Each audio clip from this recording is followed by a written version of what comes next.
Hey, it's the comic book guy here to let you know that because our host Don is traveling the world this week, we are reviving one of our classic podcasts for your entertainment.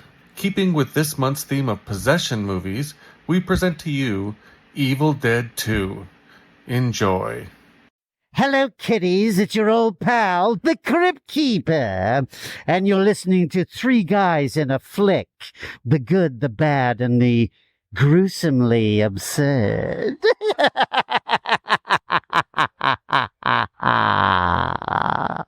Ladies and gentlemen, please take your seats. The show is about to begin. I'm fine. I don't think so. We just cut up our girlfriend with a chainsaw. Does that sound fine?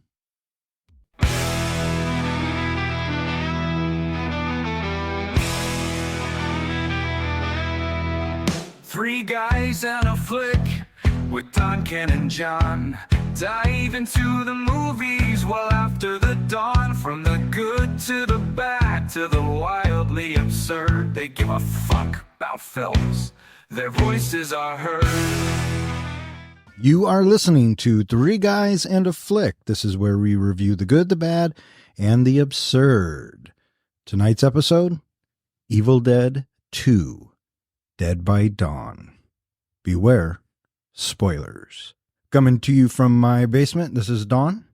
To my right is our comic book and web guy, John. How you doing? And to my left, as always, the professor. You're holding my hand too tight. I'm not holding your hand. Oh my God, they come with quotes already. I love it. How you guys feeling tonight? Groovy. Fantastic. All right, so we're here talking about Evil Dead 2. Is this our first absurd movie? Maybe borderline absurd? Come on. Yeah, I got to go with Ken on this. This is pretty absurd. I mean, Okay, good. It's a comedy / horror film. See, and I didn't want to be the one to label it This is an because absurd but- movie. as soon as she starts dancing, dude, come on. All hail the king, though. Oh, Bruce come on. Campbell. Yeah, well, he is certainly a delight in this flick, right?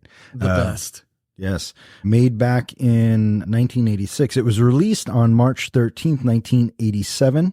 It was directed by Sam Raimi, written by Sam Raimi and Scott Spiegel, and it stars Bruce Campbell, Sarah Berry, Dan Hicks, Cassie Wesley, and Richard Domier. And Sam Raimi's brother, Ted Raimi, as Henrietta, And who's Henrietta? the evil witch in the basement. The evil witch in the basement. I Yeah. don't know. How do you describe her? That's a fair depiction. The deadite in the basement. Yeah, but who was she? She was what's his face's wife and Right. what's her face's mom. Yeah, mom. I don't even know their names. Yeah, Annie. archaeologist. Annie's mom. Annie's mom and dad that owned the cabin and are now missing.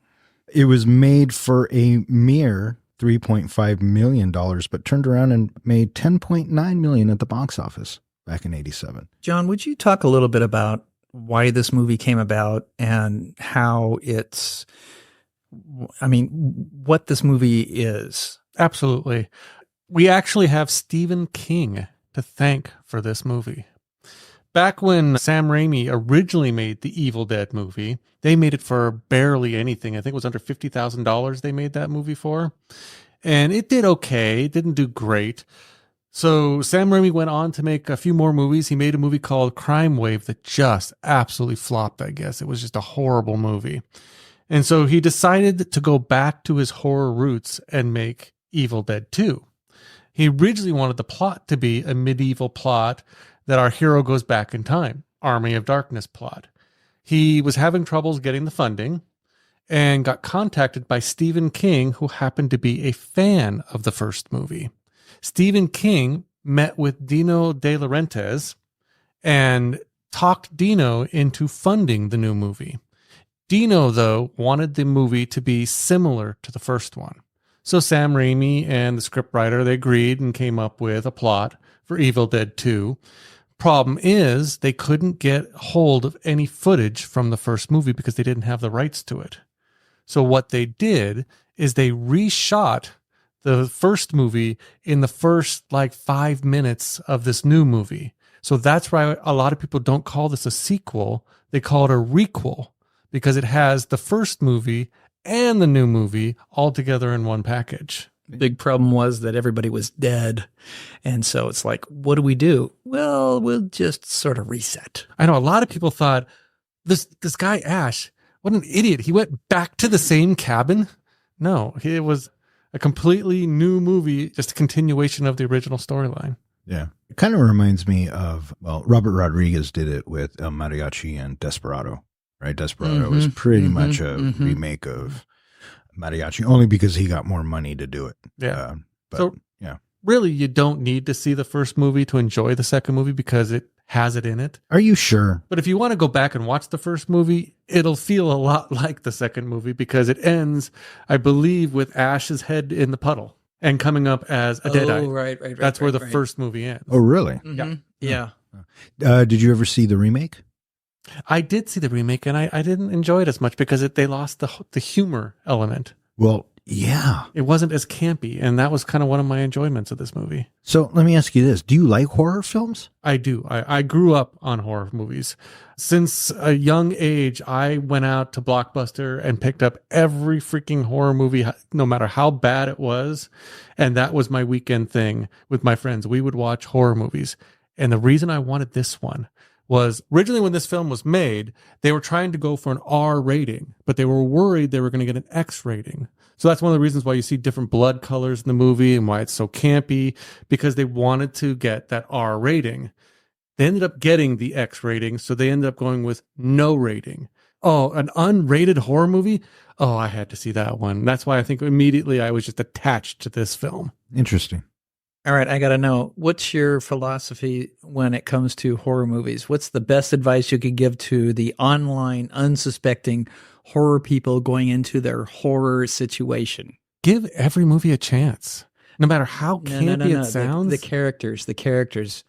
You know, so like, for example, let's separate. I'll go check out this room. You go check out that room. What?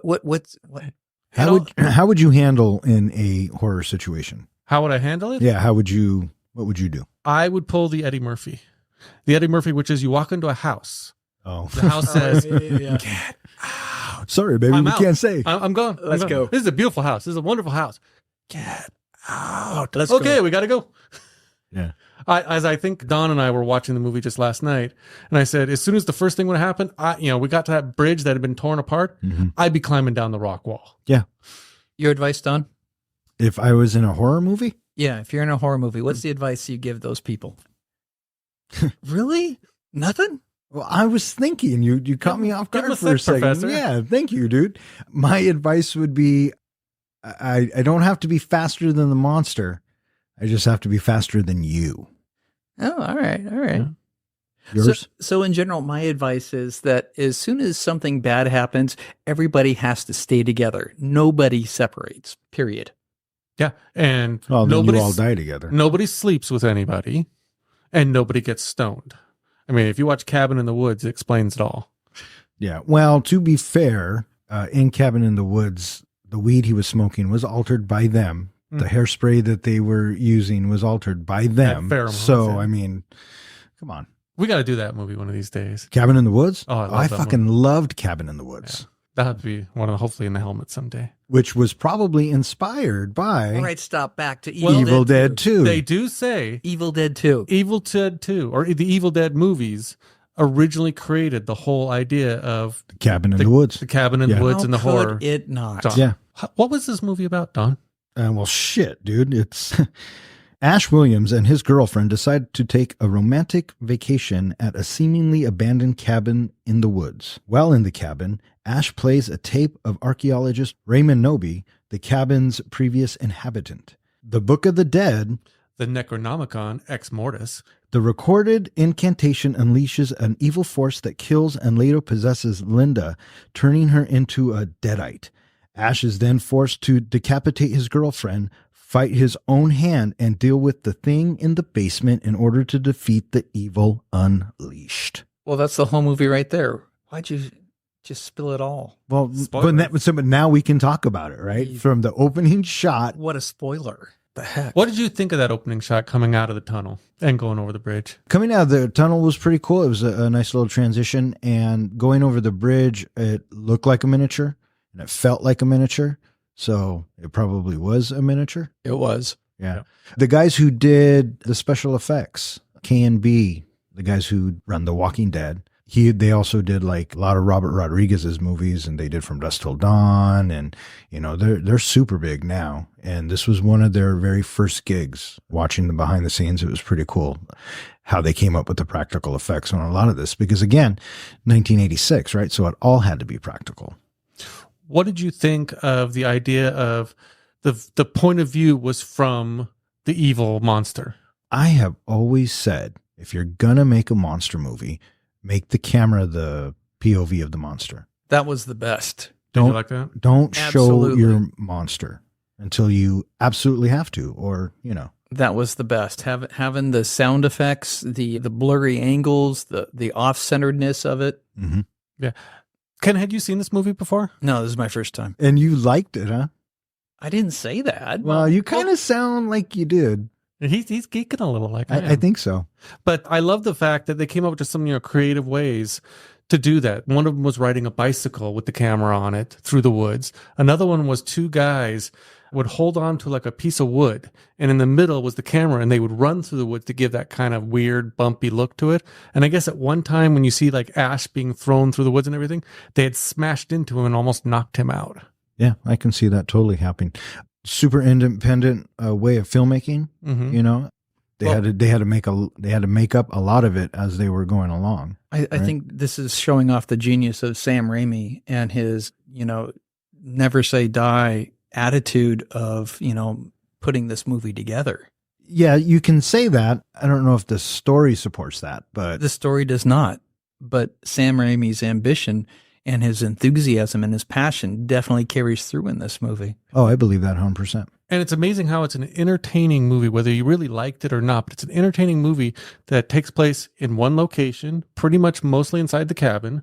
And for the first, half of the movie, one person battling the demons. And it keeps you entertained. It's right up there with like Breakfast Club when they do that, just one location, one set, one group of people. He did a good job showing us what the demon was supposed to be. You know what I mean? The presence of it. And Bruce Campbell, I thought, did a great job at having to do most of it by himself. And it is entertaining. It is entertaining. And I thought that it was going to go in a different direction. Because I've seen Army of Darkness, and I saw the camp in that. And I kept hearing that this was like one of the goriest movies at the time. Maybe, I guess. So, and looking back on it now, I don't think I had ever seen it.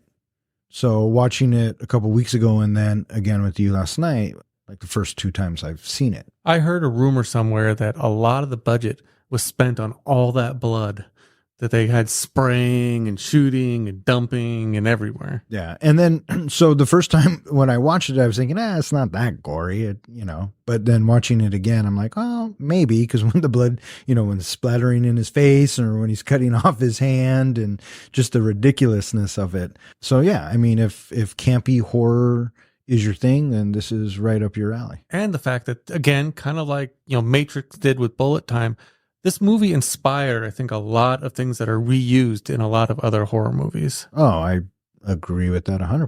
Mm-hmm. Very much so. Yeah, I think Sam Raimi really did some groundbreaking stuff that really opened up the doors and the imagination of a lot of future horror directors. Mm-hmm.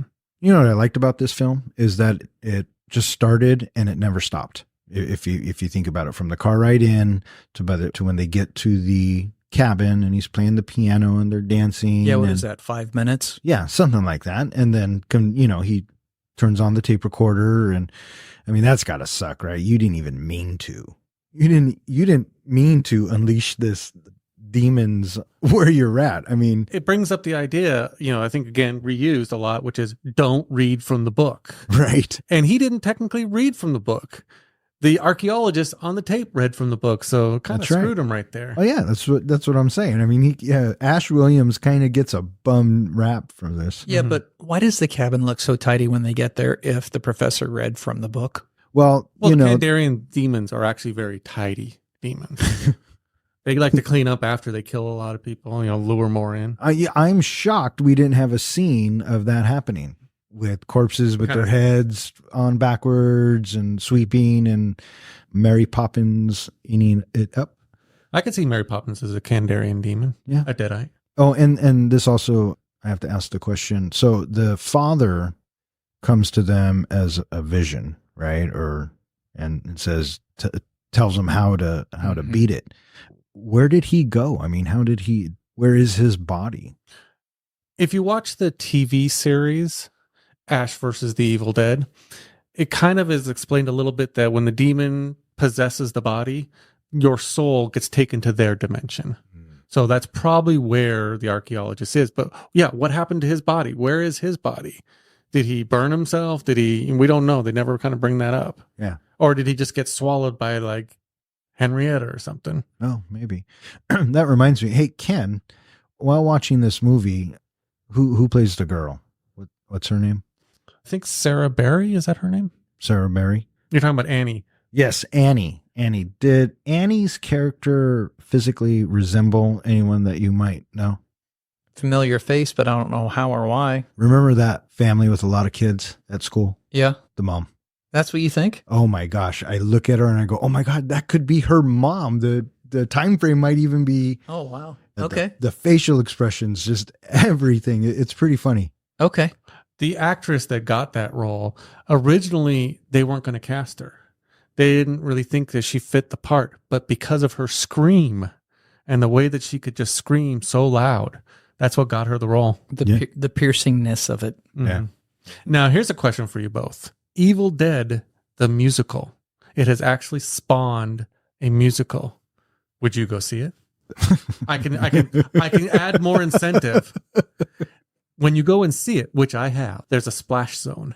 And by the end of the show, if you sit in the splash zone, which I did, you are covered in blood. My buddy at work, I think he was telling me about that. And I referenced it to, remember Gallagher, the comedian? The same kind of thing, but with blood. Yeah. That's awesome. It's great. I mean, there's scenes, like where, Ash cuts off his hand in the musical and then walks around and just sprays the audience.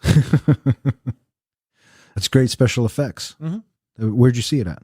I saw it when it came in town here.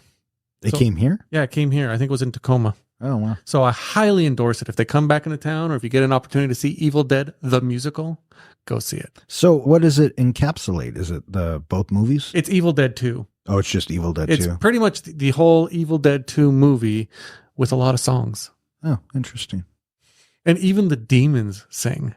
Really? Yeah, the Deadites get into the action. Well, they kind of do in the movie too, right? They have that little sing song. Yeah. I saw you so. I saw you so. Yeah, that one. Dead by Dawn. Dead by Dawn. From here on out, listeners, we are going to forego any audio clips and we're just going to do them ourselves. All right. So Ash and his girlfriend get to the cabin. They have that piano. And again, it just kicks right off, right? So the demons come in and I love that shot with the demon coming in the house. And as it's coming into the house, did you notice that the house is kind of shaped like a skull? Yeah, vaguely. Yeah, they have rocks out eyes, front yep, and it looks like the teeth. Yep. And what I loved about the demon or whatever it is, Deadite. the deadite, that's what the camera was? Mm-hmm. It was the Kandarian demon. And when they possess people, they're called Deadites. All right. So, but nothing would stop it, not closed doors, not anything, right? And so we pick up really quick. So his girlfriend gets possessed and she attacks him and he whops her head off with a shovel. Poor Linda. Poor Linda. That was an amazing shovel. Pretty sharp, right? Yeah. One swipe and clean cut. Yeah. And it kind of looked really like it was really easy to do. Yeah. Like there was no force behind it. If I was that shovel maker, I would have used that as a commercial. I don't think it was a spade shovel either. No. So now, but he buries the body and he's all upset about it, which I thought was a touching moment. Right. Mm-hmm. And then she comes back with a dance. And at that point, yeah, I could take it or leave it. I think at that point, you realize exactly what kind of movie you're watching. Yep. I mean, it almost looked like they used a Barbie doll to do the dance. She did look like a Barbie doll. It was very plasticky looking, stop animation. But again, we are talking about 1987. And again, they were going for a little bit of the camp. When did Nightmare on Elm Street 3 come out? 87, I think, right? It had a very similar scene in the junkyard with Freddy's Bones. Very stop motion animation. Yeah, you called it 1987. Good job. It's probably my second favorite Nightmare on Elm Street. Yeah, Dream Warriors. Oh, fuck yeah. But we'll get there. I thought that was a great, not to go off too topic, but I thought it was a great twist for the series that now you have people who can fight back. Yeah. Yeah. And which is a nice segue. John and I noticed it when we watched it, but did you see Freddy's glove in the work shed by any chance? I think I did. Yeah. I think I did because I looked at that and it's like, hey, that kind of sort of, but then it was gone. Yeah. Well, the crazy thing about it, and you and I noticed it, is not only does it appear in the work shed, but then when Ash later goes into the basement, it's down in the basement as well and behind him. Remember over his shoulder? Was that in the basement? It was in the basement as well behind him. So it moved. Freddy's everywhere. Yeah, I don't remember what scene I saw in it, but I do remember seeing it and thinking, hey, that kind of sort of looks like...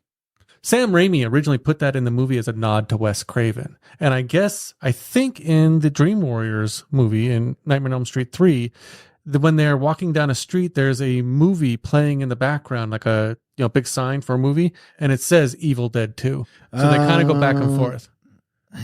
That's the rumor I've heard. Yeah, I haven't verified. I'm trying to think of the scene where they're walking down the street because I know Dream Warriors pretty well. Do you guys remember Cinema 12? Mm-mm. Over where the Linwood Convention Center is now?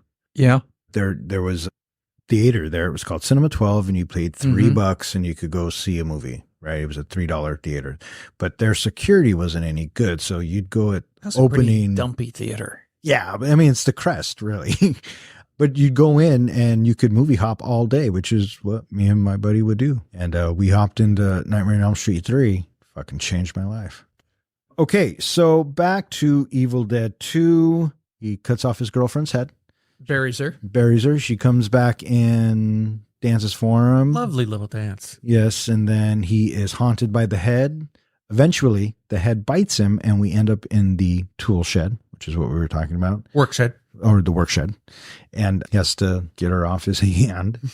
Puts her head in the vise. Yeah. And then the body comes in with a chainsaw. That's right. Oh, that's all practical. Mm-hmm. You know what I mean? It's some guy holding the model or the model of the body, which is holding the chainsaw. And he's like on a skateboard on his back. And he has to roll in and fight Bruce Campbell. Mm-hmm. Yeah.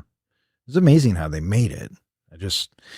I think at some point I would have wanted it to be played more straight, because I like the idea. I like the concept. I like, you read from the Book of the Dead and this is what you get. Mm-hmm. But I get it. I think that's kind of what you get with the remake. Yeah.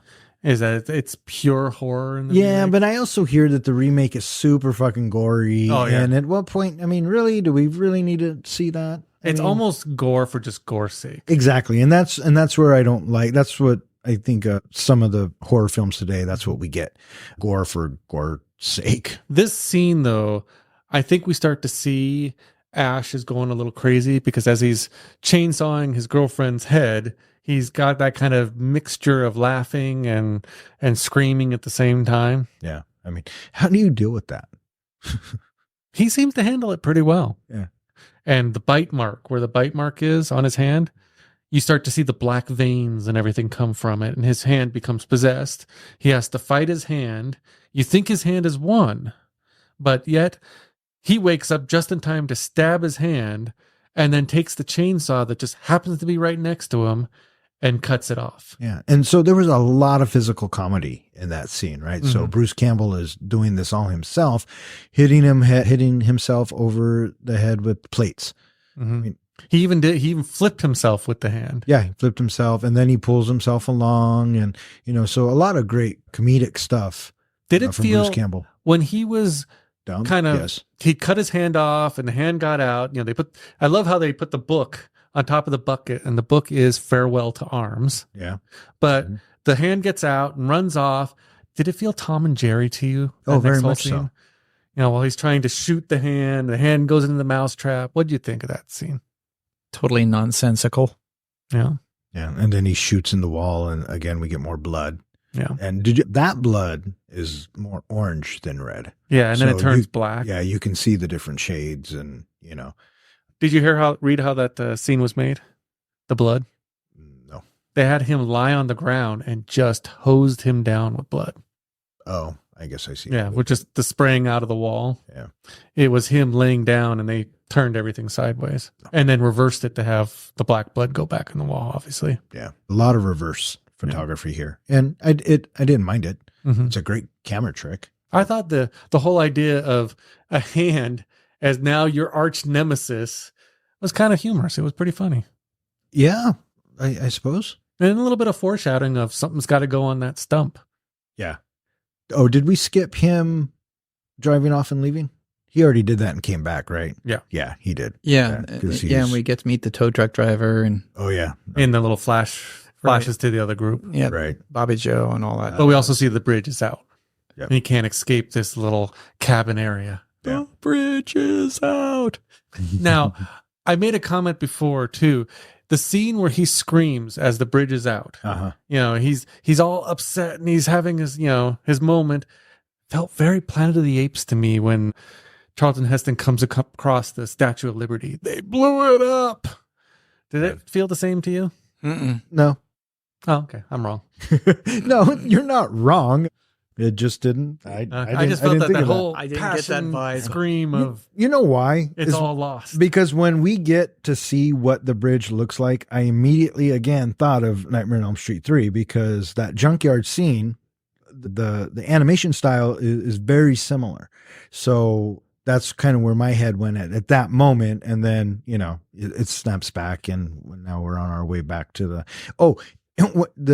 when he's driving the car back to the cabin and the deadite is chasing him, how does the deadite not catch him? I mean, you're telling me it's not faster than a car? Yeah, I don't know. I was thinking the same thing too. And what happens? Does it go through the vents and then get to him, or can it possess the car like Christine? Well, my personal theory, the Kandarian demons, the deadites, they like playing with people. They like bringing out the fear. They like, taking it up to the next level. So when it's chasing him, it doesn't really want to catch him at first. It just wants to scare the crap out of him. Until then, it can catch him and possess him and do whatever, basically just, it's tearing his mind apart. Okay, so you said to you, your opinion, but why do you think that? Have you heard that? Is that just what you got from when you watched it? Is that how you imagine your deadites would be? Or the reason why I come to that theory is there's so many times that the Kandarian demons, they could possess Ash when he's all alone in the cabin, yet they don't. They torture his hand. They have all the mind games of people coming out of the mirrors and the deer on the wall coming to life. They're playing with him. They're trying to shatter his mind. They're trying to drive him crazy. Why don't they just possess him and win? If they can tear apart a bridge, why not smash the cabin? all right. So I feel like they're just torturing him for torture's sake. And I think that's sound logic. I think that's solid. Yeah. The scenes where he is going insane and he's by himself and the thing on, what is that, a deer? A deer starts laughing or whatever. His hand and then the... I felt like I was a bad Muppet. Like a Muppet gone wrong. Yeah. And then the laughing scene. Yeah. Right. Went on for a bit Mhm. too long. But, what do I know? I'm no Sam Raimi. It was I thought it was kind of a clever descent into madness, showing just how crazy he's getting. So we meet Annie and Ed Gitley, and they team up with Bobby Joe and Jake. The bridge is out. So Bobby Joe and Jake take the two on a trail. Where is this trail and how did it get around the bridge and how did they get there so fast? Don't you always talk about this in movies? That's the way it was written? Yeah, because that's the way it was in the script. All right. Okay. That was, I guess, one of the complaints in the first movie is there wasn't enough people to kill, so they had to add more people. Oh, So really? you have to get them to the cabin quick. That's the only reason why I thought they showed up in the movie. More people to torture and kill. Yeah. That was all I thought. They were restocking the supply. Okay. There you go.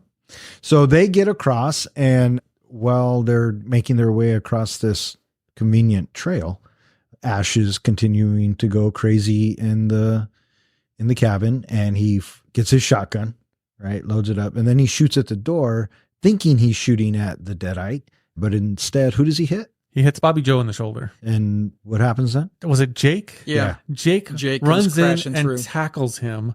And I know, Don, you had a problem with this scene. What was your problem with this scene? What was my problem with this scene? That how did he not see Jake coming? Oh, right. Well, the quick cut, and it's a continuity thing for me always, but how does Jake close the distance? The door's blown open, right? So he should be able to see what's in front of him. Jake comes in, and I don't understand how Ash doesn't see him coming through the damn I can door. explain this. Oh, please. The way I explain it is what was around Jake's neck. I don't know what. He wore a set of dog tags. That means Jake probably has military experience. He could be a Navy SEAL. Did you not get that impression from Jake? No. Are you fucking kidding me right now? So he used his special tactics to, subvert Ash's attention and be able to run in, charge him, and take him down like a soldier. All right. So, hey, this movie was made in 1987. If you haven't seen it by now, well, then shame on you. You just want to give it a 5 now, my friend? Sam Raimi thought of everything. Sam Raimi is a great director. I mean, God bless him. He gave us Spider-Man and Spider-Man 2 with Tobey Maguire. And at the And time... Bruce Campbell in it, too. Well, Bruce Campbell, I think, is in everything that he does. And what else Probably. is in everything that Sam Raimi does since Evil Dead 2? His brother? A great answer. Yeah. Probably not wrong. He's in a lot of them. Yeah, but I think what John is referring to is that car. The Oldsmobile. Right. Yeah, The car. because in Spider-Man, I think it's Uncle Ben's car, right? Mm-hmm. Probably. Yeah, Sam Raimi made that his little signature that he puts in every movie since Evil Dead 2. He puts that car somewhere in it. Yeah. So we pick up where, They've thrown Ash down into the basement. right, because they And- think he's crazy. They think he murdered Annie's parents. Yeah, so Annie starts playing the tape again, or someone starts playing the tape again, and it's revealed that Annie's mother had gotten possessed by the Kandarian demon. She became a deadite, and she was trying to kill the archaeologist's father. And he ended up having to kill her, but couldn't just get rid of the body. He threw the body down in the basement where we now have Ash. They play the tape, and Henrietta comes after Ash. So they ultimately get Ash out of the basement, but now Ed Gitley, the guy Annie's with, has now turned into a deadite, and the makeup effect on that was pretty cool. This is where I think we also get an example of when they kill Ed, his blood is green. And yeah, it just came off a little weird. Because there was so much of it. Oh, there was always spraying blood all over the place. Yeah. And this scene with Henrietta I thought was good, but what'd you think about the popping eyeball? A classic nod to the brilliant Three Stooges. It was campy. It fit the moment. It fit the tone we were going with. And did I roll my eyes? Yes. Did I yawn? Maybe not. But, it's a great effect. Just like when Ed is jumping up and down or levitating, you can totally see the wire that's holding him. It's campy. And I think the worst part of that scene is Ed was wearing a members only jacket. And in the 80s, I had that same jacket. Oh. So that stung a little. Members only. I remember those. I always wanted one. Never had one. I don't think I ever wanted one, and I don't think I ever had one. Annie, Ash, Jake, and Bobby Joe team up. They Get rid of Ed, and then Dad shows up. Oh yes, Dad. The spirit of Dad crosses back over from the Kandarian demon dimension, right, to let them know that the secret to getting rid of the Kandarian demons is to use the passages in the missing pages that Annie had just so happened to bring to the cabin. Hey, that's the way it was written. It was written that way. Phew. And he basically finishes off by saying, by doing this, they'll save his soul and their lives. Yeah. What do you think of the sounds and everything as they're, they make a comment of it sounds like somebody, like a spirit is trying to cross over. They jump right to that conclusion, like, what that would sound like. But I thought they used some clever sound effects. Well, nothing really jumped out at me, except for when, was it Henrietta who has the long ostrich neck? Yeah, she kind of does that a little bit here, but she mostly does that later on in the movie. Right. When she does that, though, she sounds like a chimp. Yeah. They had some weird sound effects. Yeah. Yeah, the sound effects didn't really move me, so I can't say I recall any that. Yeah. What'd you think, Ken? I was unimpressed with I was unimpressed with the sound effects. Like I said, in that scene, that just I don't know if it's the comedy or just, wow, is that they start hearing something happening and the first thing they jump to is, sounds like a spirit is trying to cross over or trying to enter our dimension or something like that. Would that have been your first thought? If I had heard the sounds? Yeah. Or would you think, If I'm in this situation and shit is going down like this, fuck, dude, I have no idea. my first thought would be, I'm hearing all these things happen. I'm like, okay, now where do I need to point the gun? Yeah, but does the gun really work? We haven't really established that it can. I mean, the first person he shot was fucking Bobby Joe, Well, right? Poor Bobby Joe. Where is Bobby Joe? at this point, Bobby Joe is still around. She took off. She takes off right after this. I mean, She takes off during the scene with when Dad's talking from the other dimension. Mhm. right. And I think you quoted the line earlier, Ken. What did you say? I said, "Don't hold my hand so tight." I'm not holding your hand, honey. That was at the bridge. And that's when he freaked out. I think she freaked out and started running, didn't she? Yeah. No, that's right. Oh, you're right. Yeah, that's right. that is it. Because she turns around and goes right out the fucking door. So now Jake wants to go find Bobby Joe. He's demanding that Ash and Annie go with him. Mm-hmm. What would you do? I already talked about this at the beginning. Everybody sticks together. Yeah.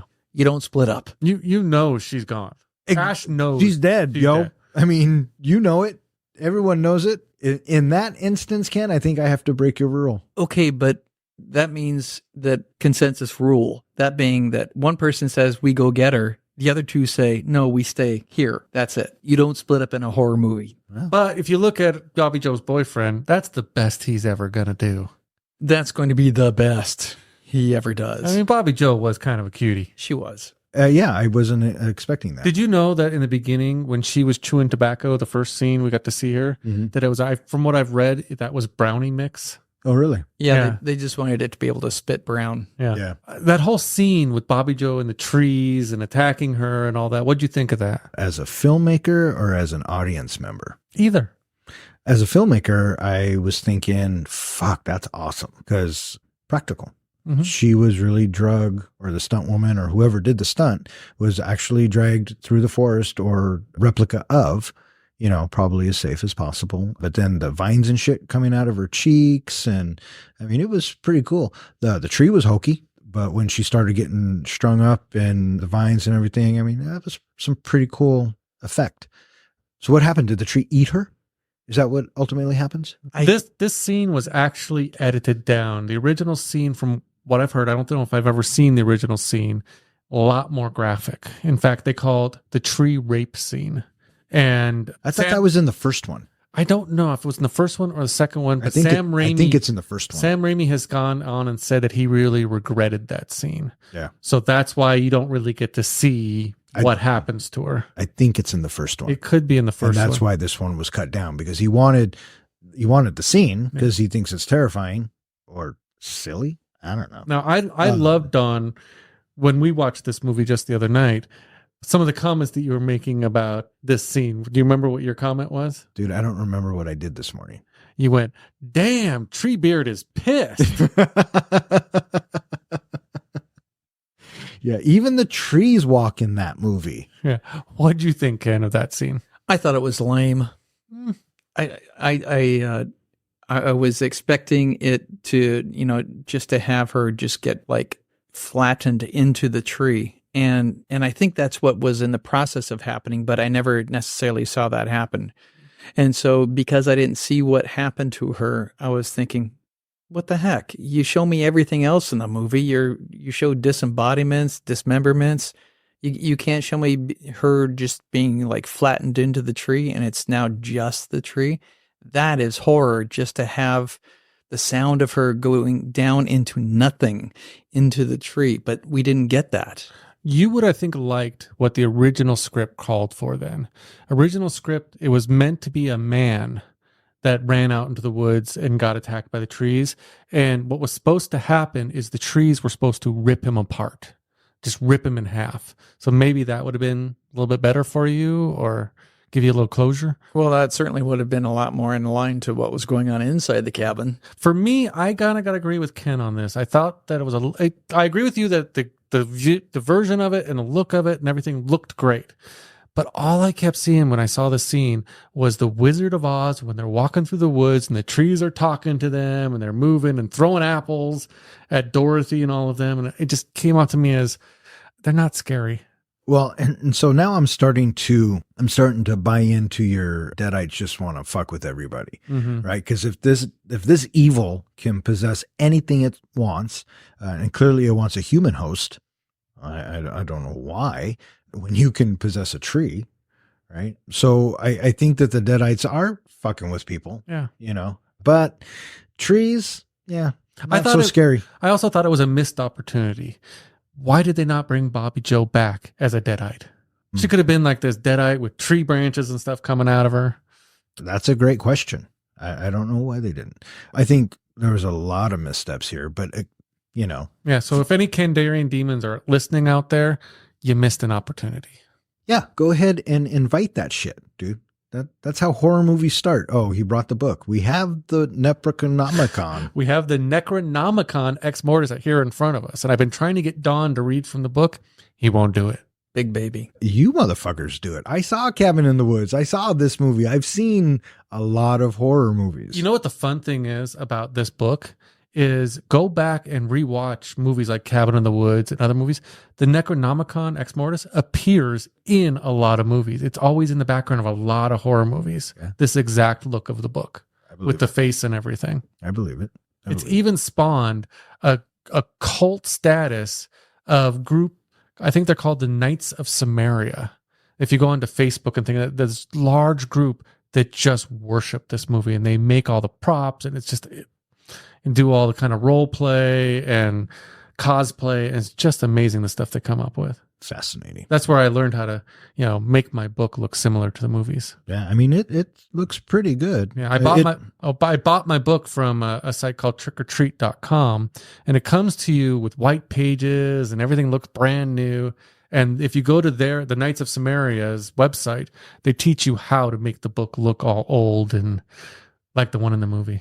You know what? And I respect the fact that you took the time and you made it the way you wanted it. And now it's a cool collectible. Mm-hmm. I thought when it opened the movie, it was fucking dumb. But, it's a great prop. So kudos to you, my friend. Well, thank you. Yeah, it looks good aged. All right. So now Jake and Ash and Annie have to walk a little bit outside to go look for Bobby Joe. Well, Jake is holding them at gunpoint at this point. He takes the pages, the pages they need to get rid of the demons, and he throws them in the basement to try to force Ash and Annie to help him find Bobby Joe, who Ash already knows is dead. Yeah. And so, and he throws him down in the basement, and I'm not sure why. But anyways, he does. And so now we still know that who's down there. Henrietta. Yeah. So at some point we're going to have to deal with that bitch. And then maybe she's just misunderstood. She's just hungry. Well, she does pop her head out looking like the actual mom singing to the little girl. Yeah. Right. Classic trick. Don't fall for that. Trickery. Mm-hmm. Yeah.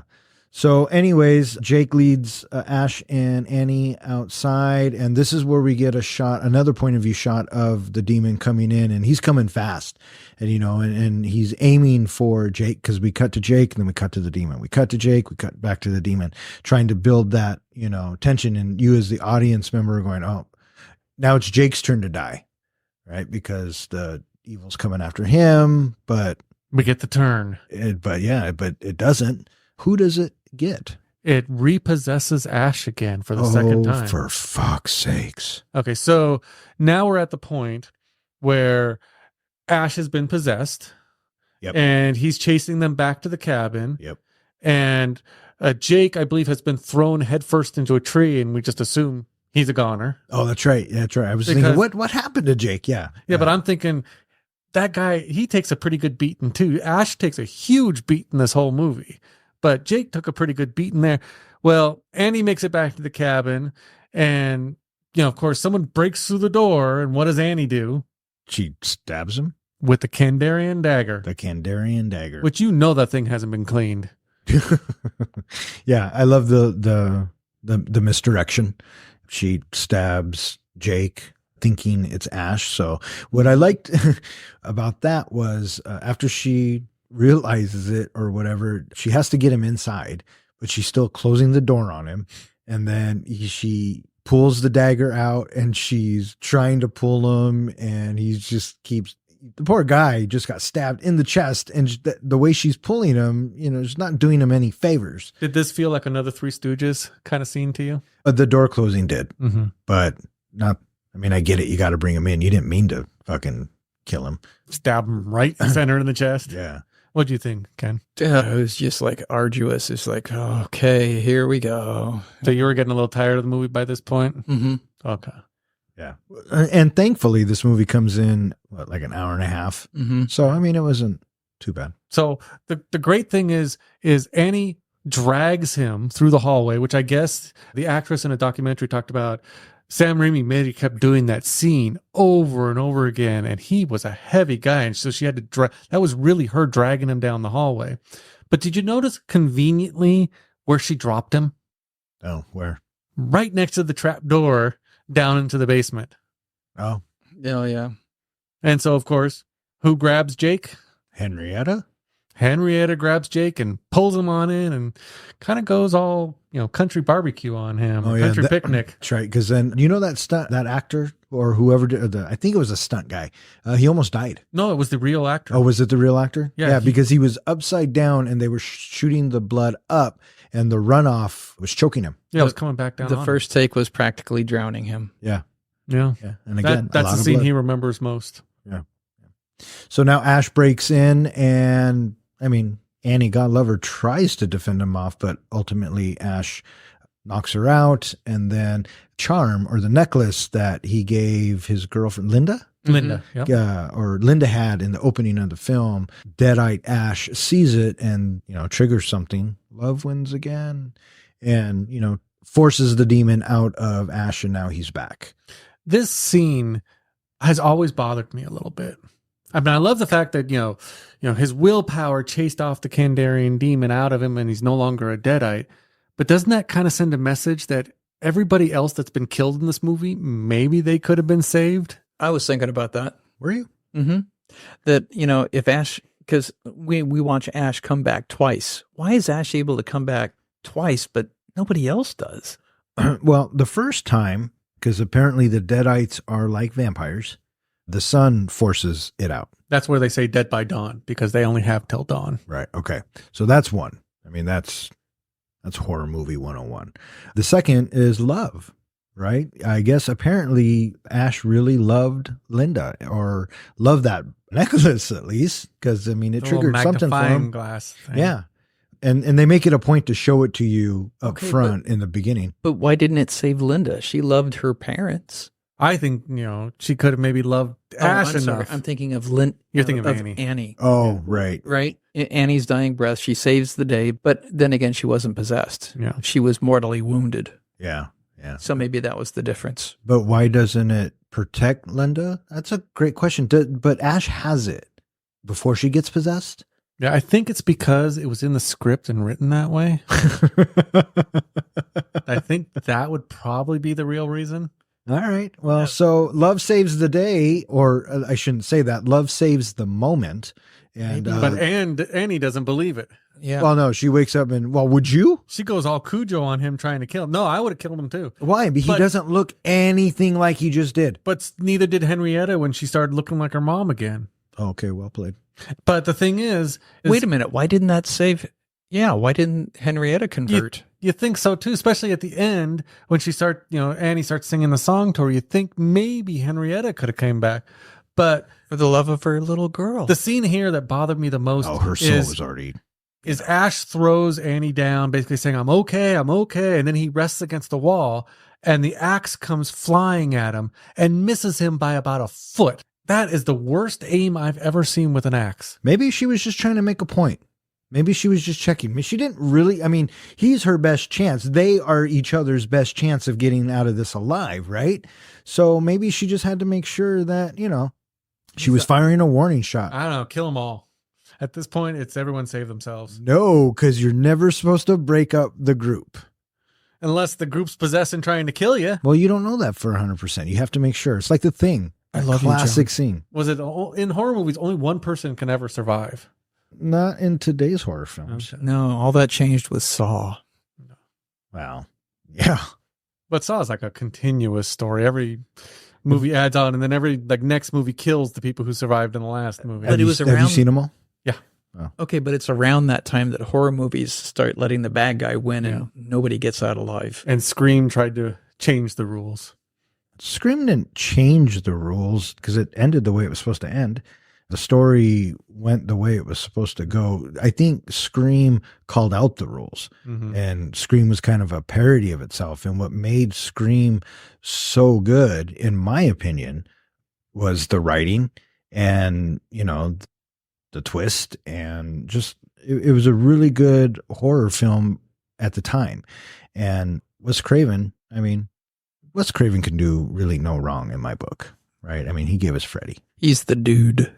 Freddy. Yeah. So, anyways, we digress. So Ash is good. Annie's good. We're getting ready to get on to this final. Saw it up. Oh, that's right. So they have to deal with that witch downstairs. So they need a weapon. So what do, guys? They go to the work shed. Did they get Freddy's glove? No, they get the chainsaw and decide that the weight of the chainsaw is perfect for the stump on Ash's right hand. Yeah, but I mean, But you really think they thought that? But the thing too I thought was interesting is a little bit earlier on, Ash makes a comment as they're looking at the pages, the lost pages, that he felt like someone just walked across his grave. And then we see this picture of a guy wearing a very similar, shirt to Ash, similar hairstyle, in one hand holding a shotgun, and the other hand is a chainsaw. Foreshadowing? Foreshadowing, definitely your favorite topic. And we see him in, 1300 AD, because that's where we're going to get Army of Darkness. Now, here's the question, though. Did that give them the idea to put the chainsaw in Ash's hand? Or, do they think, do they not click with them of, oh, now we're doing something exactly what's in the picture?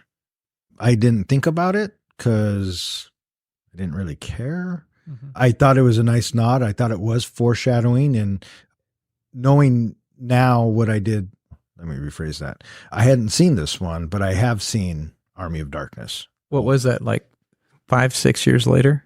Yeah, I think Army of Darkness is in the 90s, 93, maybe 91. I don't know.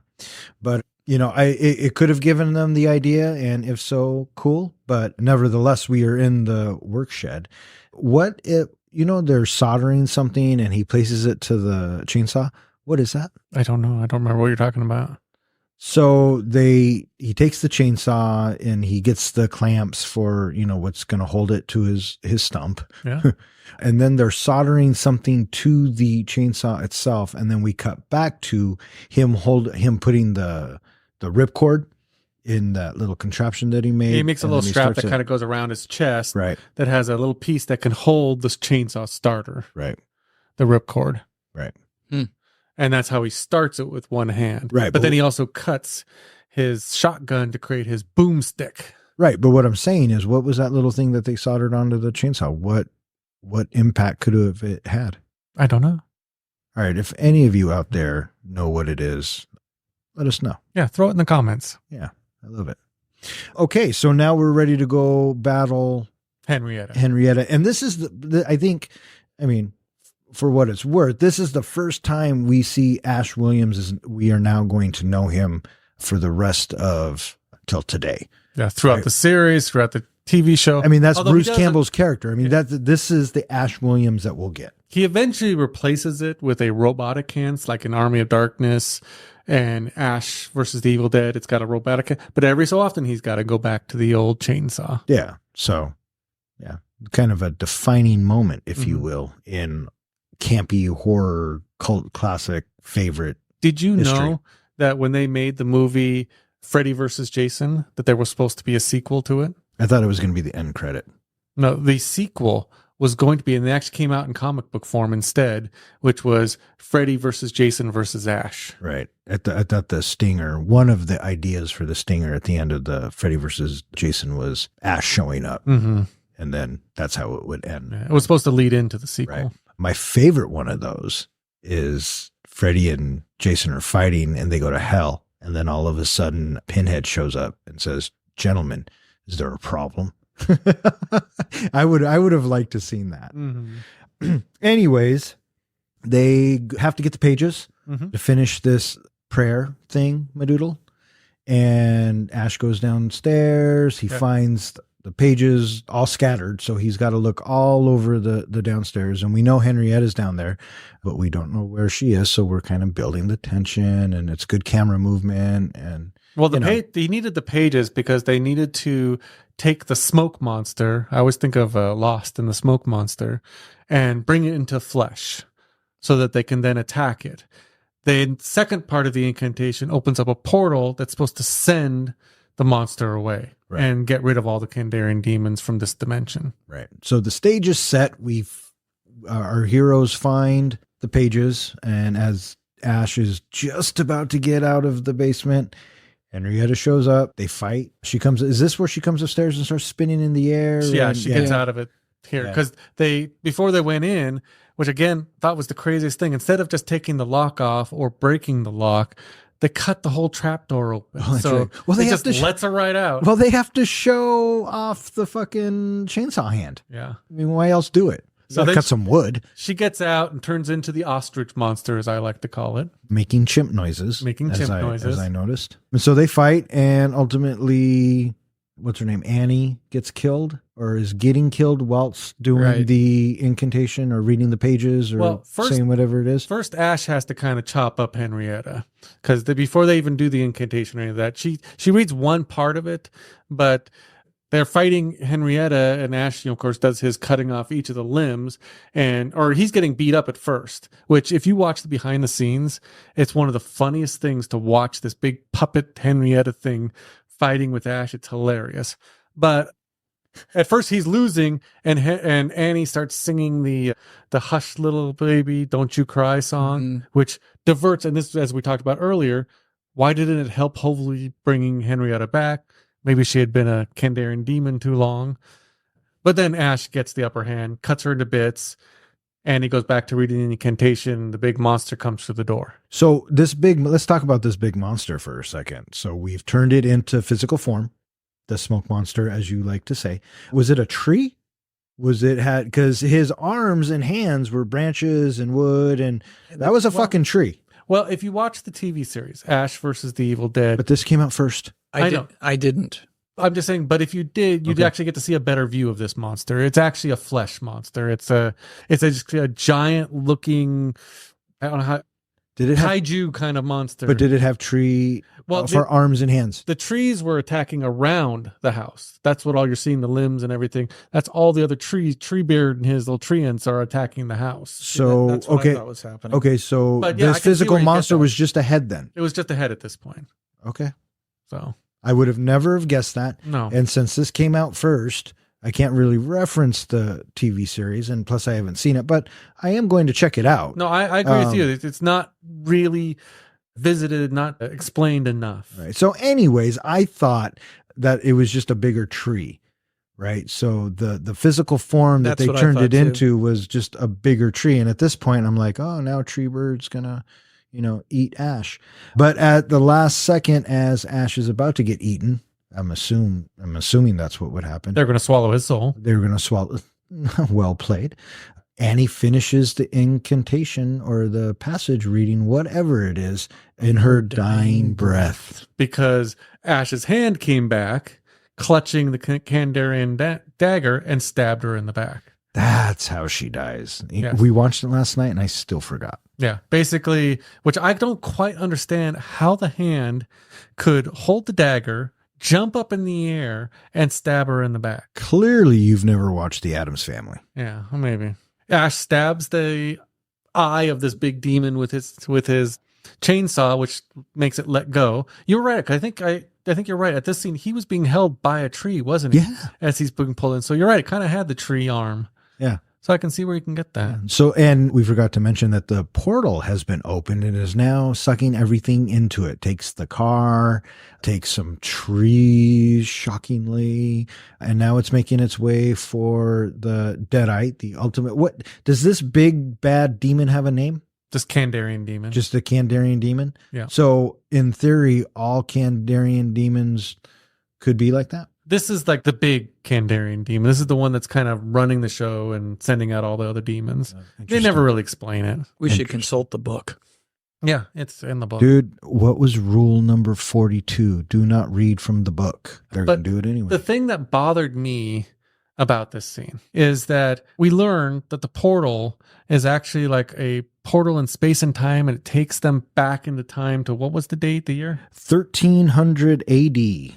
To me, the idea of, oh yeah, this thing is evil, bad, it's killing everyone. Let's send it back into time where it can screw with our history.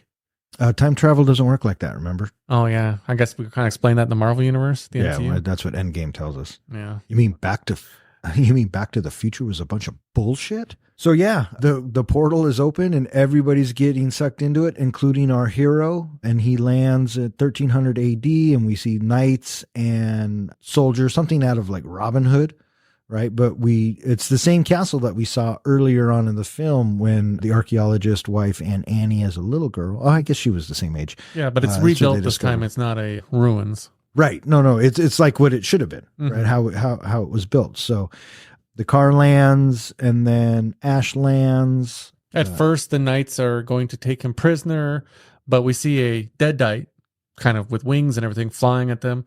Ash kills the deadite, and they start to worship him. Now, did you catch who the knight was that praises Ash? It was Sam Raimi. Yeah, and I guess standing right next to him, which I still haven't caught, I need to go back and watch, is Ted Raimi standing next to him. Oh, really? Yeah. Yeah. So yeah, this thing's flying. He takes out his boomstick, shoots it in the head, and everyone is cheering him. And he's their savior, right? I mean, He's not too happy about it. Oh no, and I kind of enjoyed that. He did not want to be there at all, and the camera pulls out, and now he's stuck in 1300 AD, Which is a setup for. Army of Darkness for sure. Yeah. It just feels like it's a setup for a bunch of misadventures upcoming for Ash. Oh yeah. And where's he is he going to teach him how to make bullets? Maybe they addressed that I don't ever remember that in Army of Darkness. In Army of Darkness, he makes some shotgun shells, but he doesn't. There's a scene kind of funny with Merlin the Wizard that he's teaching him gunpowder, and Merlin almost blows them up. Yeah, I think I remember that. Where he almost holds the gunpowder bag over the flame. Anyway, it's all set up. And then we get Army of Darkness, which is not even a horror movie. It's just a comedy. It's a campy comedy. And great lines in that next movie. They really build up the whole idea of Ash as the anti-hero who just wants to get home. Yeah. I felt like it was an evil Quantum Leap. I used to love that show. Did you? Yeah. He never gets to jump home? No, and Scott Bakula has said he's open to revisiting the series. Yeah, why not? They're remaking everything else. Mm-hmm. Yeah. Okay, so that's Evil Dead 2, Dead by Dawn. I feel like we should maybe get into some ratings here. Or how do we do our rating system? Well, and I was thinking about this. We grade on a 1 to 5 scale, 1 being terrible, 5 being good. And we kind of base it on, if we were channel surfing, would we stop on this movie and how long would we spend on it? And if there were other movies on, would we choose this movie over another? All right. So your movie, go ahead, my friend. My first? Yeah. I got to give a lot of credit to this movie to being an inspiration for a lot of future horror movies. I agree with you. I love that the point of view was from the goat, the big smoke monster in the beginning. I love the fact Bruce Campbell can do no wrong. I mean, that guy is amazing. He makes me laugh and enjoy every single role he's been in. I mean, he portrays a guy with a huge ego in the movies. He's the same guy in real life. I've actually had a chance to meet him once at a convention. Same guy. Exactly what you expect of him. It is a campy horror movie. It's not the greatest movie out there, but it is a cult classic. And it did, like I said again, inspire a lot of movies. Now, it comes down to, again, if it's on TV, am I going to watch it? Or am I going to skip on to what's next? I have to go with my gut, which says, if it's between a few movies that I like, probably going to watch the other movies first. This is not going to be my first go-to movie. If there's nothing else on, I'm going to watch this movie just because Bruce Campbell cracks me up. Probably going to watch it to about the scene where he cuts off his own hand, because I just love the whole interaction, the improvised scene of Bruce Campbell fighting his hand. So in the end, I'm going to give it a 3.5. Wow. I'm kind of shocked. I am too. I was not expecting that at all. Yeah. Professor? So for me, I greatly appreciate all of the creative gags and the camera work that Sam Raimi gave us in this movie. You know, the gore, the cinematography of his work, pioneered and paved the path. And I have a great deal of respect for him and what he's done for that. I too also totally am a big Bruce Campbell fan. Loved him in Briscoe County Jr. That was something that the wife and I enjoyed the series of, and we would watch diligently Friday nights. I'm Burn Notice fan, and I love him in Burn Notice as well. I have a great deal of admiration and respect for him. And, because of these two being in the movie and the way that they are is the reason why I give it as high of a rating as I do.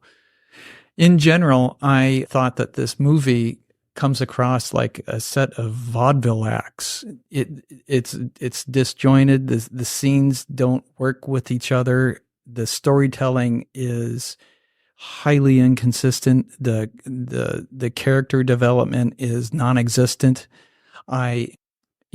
If I'm watching a horror movie, I'm expecting to be scared. I was never scared in this movie. I did not jump for this movie. There was a couple times that I did laugh at the movie, but it's the wrong kind of laughing because I'm laughing at the movie. I'm not laughing with the movie.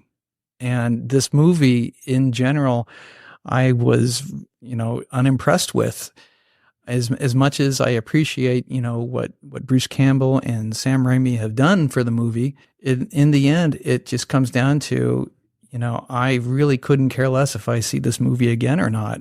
This movie is a 1-star for me. It is something that I will pass on every time, and I have no interest in watching it ever again. Yeah, there you go. I thought that for 1987 and everything that they had to go through to get it made and how they actually made it, I applaud, right? It fits its time period. It's not my style of horror. I'm kind of with you, Ken. When I watch a horror film, I like to be scared. And if it scares me the first time I watch it, I'll remember how that felt. So watching it again, you're not as scared because you know what's coming, but it's still, a little iffy here and there. I don't think I would ever get that from this film. The campiness it wasn't for me. It was kind of absurd, right? The whole dancing sequence, and it could have gone a different direction, and it could have been played more straight, and it would have been interesting to see what Sam Raimi did with that. But if this is on TV, I'm probably not going to stop and watch it. I'm glad I saw it. So it's going to be a 1-star for me as well. Sorry, John. No, it's all good. In fact, it's interesting that you brought up Ken Briscoe County Jr. That's the convention. We actually went and saw him. A bunch of college friends and I saw that he was going to be at the Briscoe County Jr. convention. So we showed up with all of our Evil Dead merchandise to get him to sign it. And we were allowed to ask him one question. And it was actually a question about Briscoe County Jr. It was, how did he get his stubble to look so cool on his face? He looked at us and said, it's a setting on my razor. Now get the hell out of here. And then he signed my poster, Shop Smart, Shop S-Smart. That's awesome. Quick question. In the credits, we have fake Shemp. Is the term Shemp originating because of this movie? John, do you know what a Shemp is? No, I do not know. A Shemp is somebody that appears in the movie without them necessarily appearing in whole. A hand, a foot, the back of their head. It is somebody that is used to propel the story along. And so when we see in The Road Warrior, when we see Max going underneath for the blade at the beginning, and he is going to disarm, and he's going to take out the gyro captain. Do you remember that? Mm-hmm. That would be a Shemp hand. So that wasn't Mel Gibson's hand that went under to grab the knife, but instead armed the bomb? It was the assistant director, actually. Oh, for fuck's sakes. What did I give that movie? You're going to take it down a rating? Fucking A, I am. You know what? I'm going to call you out on something, Don. Oh, shit. I'm going to call you out. When Don and I watched this movie yesterday, now maybe you can defend this, but when we pointed out the Freddy glove, you said, well, this movie just earned a 0.5. Yeah. So what do you think my score was? Your score originally was 0.5? Yeah. And you bumped it up to 1? Yep. Okay, just checking. Yep. I dug it. I dug the little callback and put a smile on my face. And for that, I gave it a 0.5. Yeah. So, It was the dancing girl that really took it down for you, huh? Yeah. I mean, and that's just the tip of the iceberg. No. so Yeah. Have you, Don, ever heard of Shemp before in credits? I have not. I thought that was just like a hand stand-in or, a body double. Yeah, it's when somebody is used, for a small little moment in the movie. Like I said, it could be your leg, it could be the back of your head, it could be, you're just there on screen for just a few moments. Yeah, I didn't know that. There you go. Is it time to pull out the helmet? All right. So now comes the point of the podcast where we are going to select our next movie. So, hey, Ken, how did we get to this spot? How do we do our movies? Well, curious little thing. We have this little Denver Broncos football helmet that when we started this, we put 5 movies each into the helmet. And these 5 movies could be any movies that we wanted. Maybe we loved it. Maybe we wanted to see it again, or it could be any reason. And so each time we draw out one movie, and we have gone through all of Don's movies, and we have gone through 4 of my movies and 4 of John's movies. So there are only 2 left. 1 John, 1 Ken movie. So tonight, one will be done. Yeah. Oh, was it? There can only be one. There can only be one. There can be, And that could be in the helmet. one. Why do you keep showing your hand? I don't know. I think I actually know what my last movie is. So. Is it Highlander? I am not going to reveal Fuck that. you. But it may What it reveal is. tonight. Fuck you. It's Flash Gordon again. It could be. Could be the sequel to Flash Gordon. Is there a sequel to Flash Gordon? Oh, yeah. It was called, Flash Gordon? no, it was called Ewoks Adventure. Holiday Special. No, Battle for Endor. Yeah. That's what it was. All right. Anyway, who's drawing this time? Yeah, who's drawing? I think you picked that one, didn't you? I think I did. And before that, I think I let you pick because. So this is going to be... Dawn should pick between Ken and I. I totally agree. Okay. All right. I'll pick. Everybody stand by. All right. So the next movie we will be reviewing is 1984 comedy directed by Ivan Reitman, starring Bill Murray, Dan Aykroyd, and Harold Ramis. Oh, I'm loving this. The Ghostbusters. Well done, Professor. Well done. That is a good choice. That is a classic It is not movie. my movie. Is that yours? It's my movie? It's not mine. Wow, I did not remember putting that one in the hat. Whose is that? That is mine, I think. Did I read that right? Yeah, Ghostbusters, the original. Yeah. And I don't think you'd ever have to differentiate. That looks like my handwriting. I did not remember putting that As in. opposed to the real Ghostbusters. You did not predict that one, did you? No, fuck no. I thought for sure if anyone would have picked it, it would have been the Professor or myself. I honestly thought I put Dark City in there, but no. I haven't watched. I guess I put haven't watched Ghostbusters. this in a while. It'll be good to watch this again. Yeah. Fun fact, a good friend of mine, her dad built Echo One. That's so awesome. Yeah. The it's great awesome. the great thing about this movie is we get to watch this movie, and then the new one, Ghostbusters Afterlife, is coming out soon. Yeah. Did you see the remake with the girls? I did. I did, and Disappointed, aren't you? I I- can tell. I'm not trying to be sexist or anything. Okay, but Dude, but I you're- just didn't did you think the just movie hear how worked. he said it? Yeah. I mean, you might as well just say I'm being sexist. A lot of here, people and- say that it was a bad movie because they put women as Ghostbusters. I thought they were funny. I thought the story in the Ghostbusters, the new version, was stupid. it was the same story. Ghosts come to New York and they have to fight the ghost. Yeah. I thought it was entertaining. I thought it was funny. They made me laugh.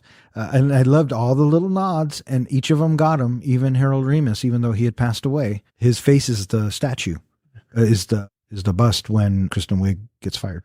All right, so there you have it. Ghostbusters is going to be next. John, where can they find us? They can find us at our website, which is www.threeguysandaflick.com. They can also find us on any of your favorite podcast hosting channels, Podbeam, Spotify, iHeartRadio. We're on them all. And we have one movie left in the helmet. I think we have an idea of what we're going to do for our next round of movies. That being said, if you have a suggestion or if you want to see us review a movie, let us know on our Facebook page, Twitter, you whatever. can leave a comment, or if you go to our website, there's an easy little form entry. You can just submit a movie suggestion. I love it. All right. So that's it for our show this evening. Thank you so much for listening. We really do appreciate it. I'm Don. I'm John. And I'm Ken. Thanks for listening. Groovy. Three guys with some mics, yeah, dive into the flicks. We're here for the real talk, no time for the tricks. Don as the captain, steering us right. Kid drops now is shedding light. John with the comics, bringing the hype. From the good, the bad, to the absurd, we break it down, make sure you heard. Passion for the screen, we ride or die about movies. You know we always give a fuck, no lie. Exploring the scenes, dissecting the dreams, unmasking the plots and hidden schemes. Blockbusters to indies, our voices sing. For every flick, we bring everything. Each film in parallel will leave you dry. With laughter and debates, we hit the sky. So tune in, feel the thrill, catch the vibe. As three guys in a flick, keep the passion alive. Fuck that guy.